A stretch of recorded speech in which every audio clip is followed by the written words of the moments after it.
Hey everybody, HB Gibson here. Welcome to a very special episode of the X Zone. This is X Zone Live. The time is now it's pretty much after midnight. I basically just came back from work, as you all know. My work schedule is crappy, so I have my Miles Morales Spider-Man shirt that I've had for some time. I bought it from Midtown Comics in New York City, pretty much the stomping grounds of Spider-Man for all the Spider-Man fans out there. You're probably wondering why the screen is in this shape. That's because I'm using a webcam from off of my laptop, thanks to Miss Kim McCoy, who's on another show that I'm on called Council of the Blurs. She basically let me know that the reason why I was having trouble with my camera before is because my internet connection was not good. I was trying to use Wi-Fi, and then I went and I found myself an Ethernet cable, and I plugged that bad boy into the modem, to the router, and we have smooth streaming now. And yes, my executive producer, the love of my life, Rouge Rose, is watching. She says, looking good. Thank you very much. Hon. Thank you so much. And that's the cool thing. It's like about this live chat is like I can just look over and see the chat like right on the side. And it's so convenient. It's so wonderful. Maybe one day I'll get myself another webcam and be able to do things a little bit different, have a much wider screen. But for now, I'm happy with what I got, man. I'm really happy with what's happening right now. But yeah, so this is my it's my second attempt at a live feed. Earlier today, I was just bombarded with phone calls of all kinds and everything, people trying to get in contact with me. It's crazy. It's a crazy story. Let's just say that people thought that I was in another state doing wrong things, and it turned out to be a scam. And it's a long story. I'm not going to get into it. But today we are remembering Stan Lee. First and foremost, thank you for watching this. Thank you so much for watching this and taking the time so we could talk about Stan Lee, a man who basically just gave us pretty much darn near everything that we now know, as far as like adventure and fantasy and science fiction and a lot of the things that are going on right now, I don't think would have happened without the influence of the comics of Marvel, which was spearheaded by the man, Stan the Man Lee. All right. When I went to work earlier today at about like 2 o'clock, when I walked in, one of the workers there, one of my co-workers said, are you into comic books? I was like, yes, sir. I was like, I do a show based on, geek stuff, comic books and toys and stuff like that. That's the show that I do. And he said, well, Stan Lee just died.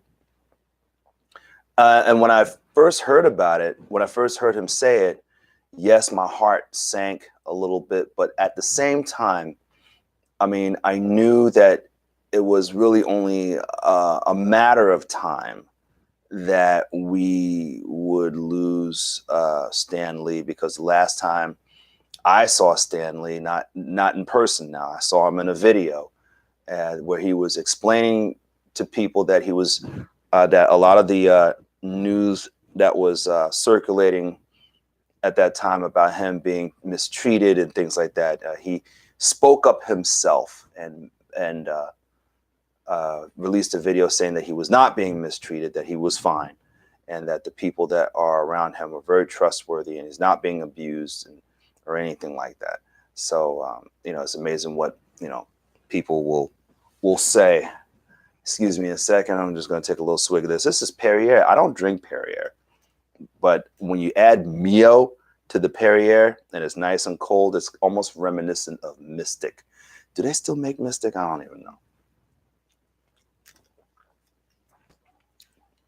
But a lot of my friends were fortunate enough to have stood in line at Comic Cons to be around the legend, the man that created and co-created a lot of our beloved heroes. There is not one place where you can go around the world and not see Spider-Man. There's not one place around the world that you cannot see characters like Captain America or the Hulk or Iron Man. Excuse me. His characters are all over the place. And let's just take Spider-Man, for example. Spider-Man is seen in pretty much anything, merchandise of all kinds, everything from the comic books to apparel to cups and mugs and glasses. I even remember my mother bought me a Spider-Man camera, back in the day where it actually took film, took Kodak film, where that long piece of plastic with the film in it, and you slapped it in the back of the camera, and the camera had like the red and blue colors of Spider-Man, and it had like the webbing, the raised webbing texture and everything of the camera. It was a Spider-Man camera. And yes, Rouge Rose is saying he has touched the lives of many around the world. May Stan Lee rest in paradise. And that's now. Oh yeah, I was going to do this in the last live feed, which was so botched up because of all the interruptions. So if it's not in poor taste, I want to do an impression of Stan Lee, or I call him Uncle Stan, this is an impression of Stan Lee from heaven. Hello, heroes. This is Stan Lee, calling to you from the great beyond. And let me tell you, heaven, Asgard's got nothing on it. Excelsior.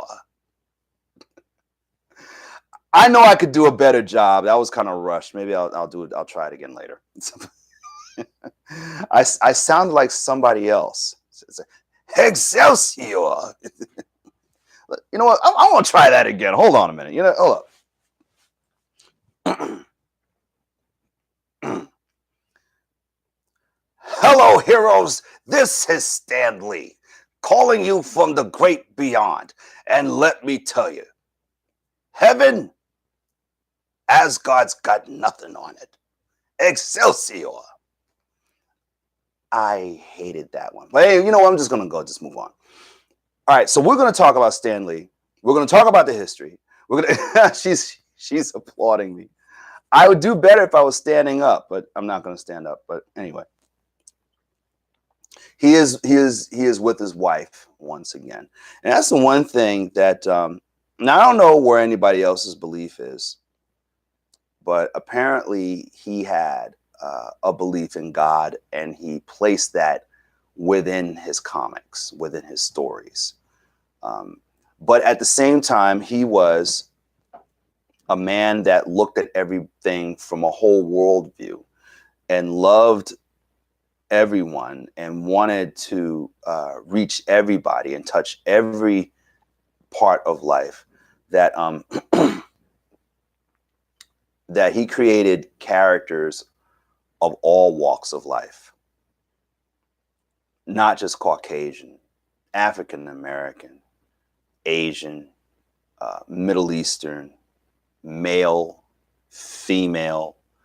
I guess there are Marvel characters of different sexual identity in the Marvel Comics world. So he basically wanted to touch the entire world and let everybody know that there is a hero that represents them.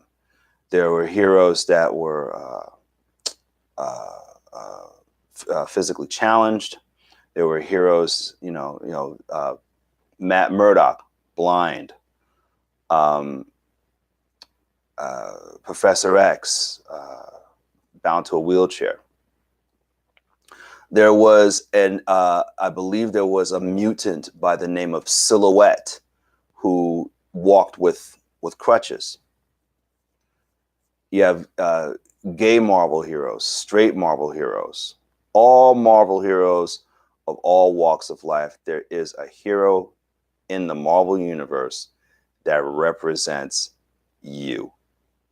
And one of the cool things about his characters, especially when he created Spider-Man. Spider-Man was a character he was an everyman character. I mean, he didn't just make superheroes just to be making superheroes. He'll even tell you himself that when he looked at characters like Superman and Batman, and he said, like, you know what, these, I guess no offense to them, but he said this is not how heroes would actually react in real life. So when he created the heroes, he created them in the real world. Like, even though these people had fantastic powers, even though the Hulk could take down a building, even though Spider-Man could climb up walls and web you up and everything, have spider sense and do all these great things, does whatever a spider can, he still had a life. He still had to deal with life. He still had to deal with death. He had to get to work. He had to protect his family and his friends and keep his identity a secret. And how does a hero, keep up with helping people all the time, And we learned that valuable lesson that Uncle Ben gave Peter Parker before he died: with great power comes great responsibility. And that's with anything. If you have a gift, you are responsible to use it and use it for the greater good. You don't take your gift and your talent and your ability that God gave you and just sit on it. It was designed for you to use it. And, I don't know where anybody's faith is, and I hope I don't offend, but your gift and your talent is supposed to be used for his glory. So when you do what you do and you do your talent and your ability and everything, you're really showing people, what God gave you. So, and I'm gonna get to something that he wrote a long time ago. A friend of mine named David Deventer posted something that he printed in one of his comics back in the day. Stan Lee would always leave like some kind of a message, or a message from the chief, message from the editor-in-chief of Marvel. It would be printed in the Marvel magazines, like a message for the readers. But we're going to get to that in a minute. Let's go into the history of Stan Lee right about now. Okay, Stan Lee was born Stanley Martin Lieber. Stanley Martin Lieber. Okay, Stanley was not his actual name until much later. Stanley Martin Lieber was born December 28th, 1922. And he was he became the editor-in-chief of Marvel. Later on, and then later its publisher and chairman, and leading its expansion from a small division of a publishing house to a large multimedia corporation. So he took a small comic book company and turned it into multimedia, television, films, video games, all kinds of stuff. So let's see, let's move on down. Okay, let's talk about his early life. And he was born in Manhattan, New York City, in an apartment in the apartment of his Romanian-born Jewish immigrant parents, Celia Solomon and Jack Lieber, on the corner of West 98th Street and West End Avenue in Manhattan. His father was a trained dress cutter, but you know, he worked very, very sporadically, very, very periodically. This was like during the Great Depression. And let's see, moving right along. Let's go to his early career, where he started off with at a place called Timely Comics, which was a division of Pulp magazine. And that Timely by the 60s turned into Marvel Comics. And when he first started off in Timely Comics, he was basically like an inkwell filler, because back in the day, kiddies, we didn't have phones, we didn't have iPads, we didn't have computers where we could draw what we wanted. We, you know, people actually took ink pens and had to dip it in the ink and draw. And another duty that Lee had was to erase the pencil markings and everything, so that which would leave the ink left for the drawing. So that way he would, in other words, he cleaned up the rough stuff so that the comic, whatever it was, would be the final product.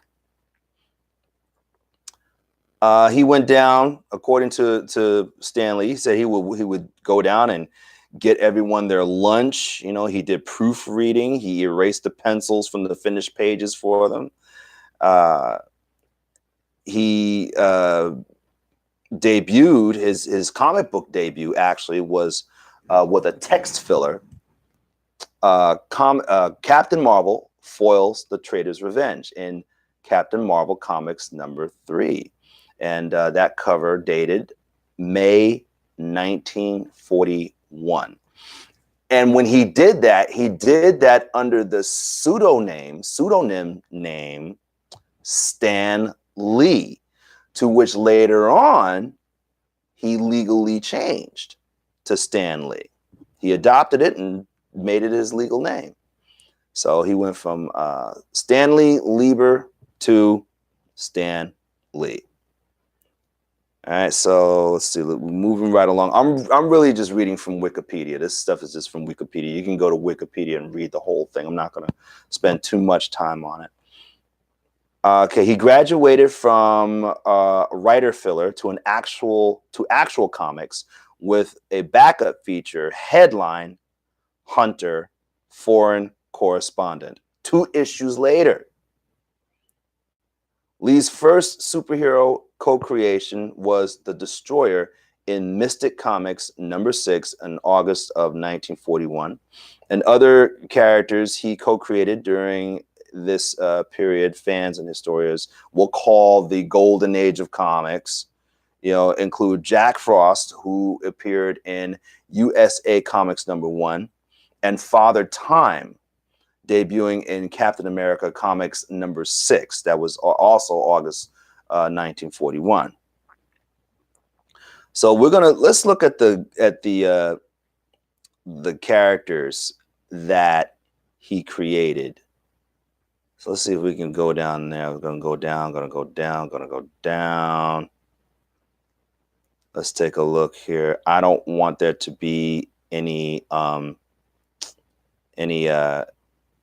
dead sound. So look at the first superheroes that Lee and artist Jack Kirby created together. So him and Jack Kirby, they worked together. So he basically did the writing and Jack Kirby did the drawing. So they created together with the Fantastic Four. That was their first superheroes. The Fantastic Four came before Spider-Man. Any comic book expert will tell you that.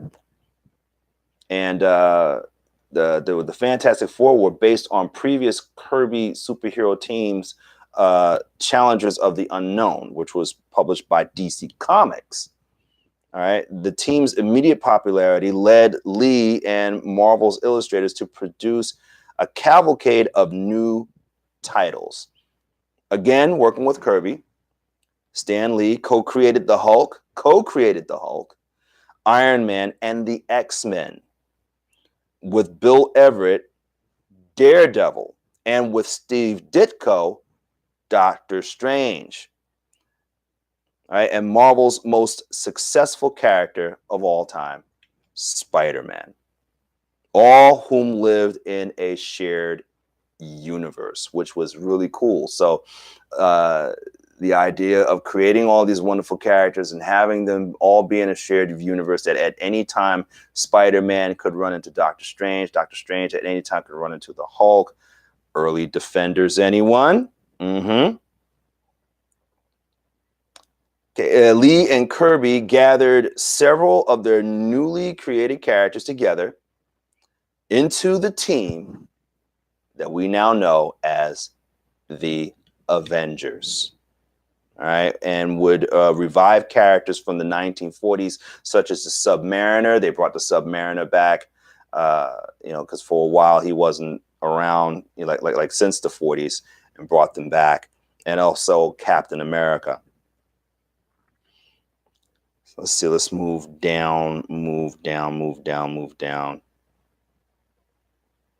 Throughout the 60s, Lee scripted, art directed, and edited most of Marvel's series, and moderated the letters pages, and wrote a monthly column called Stan's Soapbox, which we're going to get to in just a moment, and wrote endless promotional copy, often signing off with his trademark motto, Excelsior. All right. So what we're going to do is we're going to read something from Stan's Soapbox. It was a photo that was posted on Facebook. And let's see.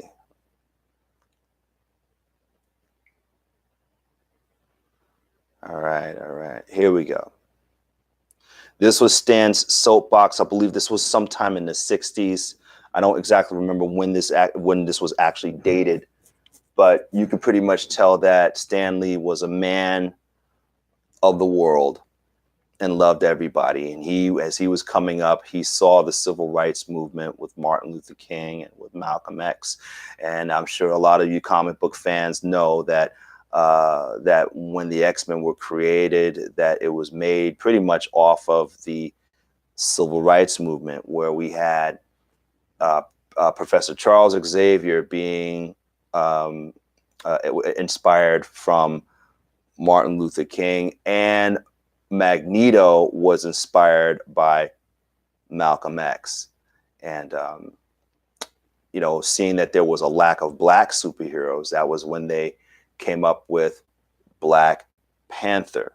So, you know, they saw that, you know, African Americans didn't have many heroes. So they created them, and created them with respect, I believe. And it was whatever was written during that time, those were the times, you know, Luke Cage, Black Panther, Falcon, just to name a few. All right. So we're going to read what was on Stan's Soapbox, which was a column that he wrote monthly in his comics. And it reads as follows. This is Stan. Let's lay it all on the line. You know what I'm gonna do? I'm gonna do a treat. I'm gonna read it in Stan Lee's voice. How about that? Let's lay it all on the line.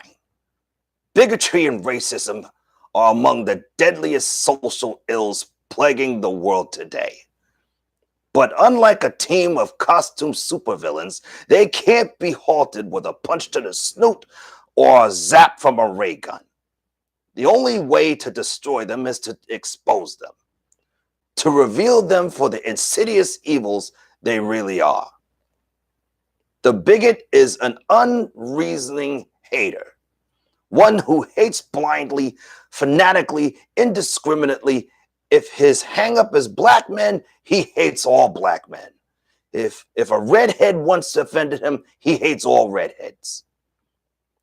If some foreigner beat him to a job, he's down on all foreigners. He hates people he's never seen, people he's never known, with equal intensity, with equal venom. Now, we're not trying to say it's unreasonable for one human being to bug another. But although anyone has the right to dislike another individual, it's totally irrational, patently insane to condemn an entire race, to despise an entire nation, to vilify an entire religion. Sooner or later, we must learn to judge each other on our own merits. Sooner or later, if a man is ever to be worthy of his destiny, we must fill our hearts with tolerance. For then, and only then, will we be truly worthy of the concept that man was created in the image of God, a God who calls us all his children. You have no idea how I've been holding that cough.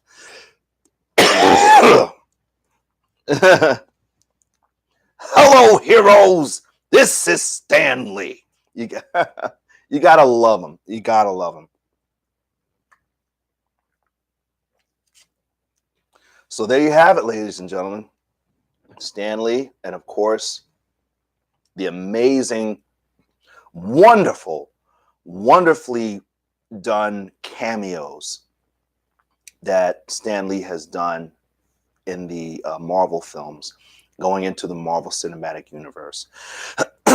He's appeared in pretty much every Spider-Man film, from Tobey Maguire to Tom Holland. I believe he was, I don't remember exactly every single cameo and what he said and what he did, but he was in pretty much all of them, with the exception of the Punisher films and Ghost Rider. He's pretty much been, seen in pretty much every Marvel film. We were talking about this on another show that I was on called Council of the Blurs. Excuse me. Doing Stan Lee's voice takes a lot out of you.